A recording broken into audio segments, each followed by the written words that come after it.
সবচেয়ে বড় সমস্যা হচ্ছে বেকার। আজকে যারা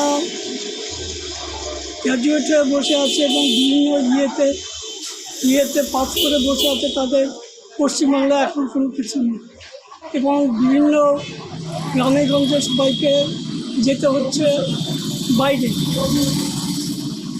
বর্তমান যে পশ্চিমবঙ্গের অবস্থা, ভয় অবস্থা হচ্ছে দাঁড়াচ্ছে।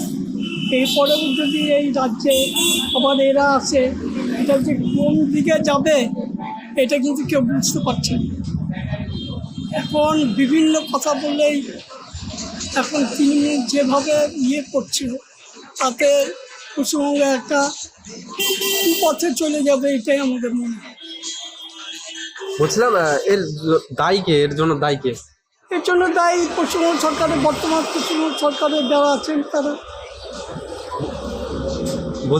বর্তমান যারা আছেন তারা যে তাদের যা কৃতকর্ম, সেই কৃতকর্মের ফলেই আজকে এই অবস্থাগুলো তৈরি হচ্ছে।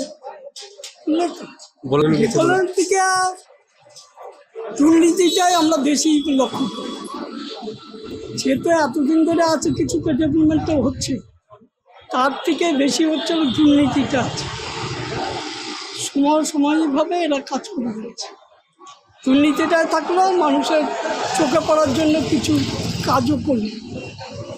বলছিলাম যেমন শিক্ষার যে অবস্থা, ভয় অবস্থা,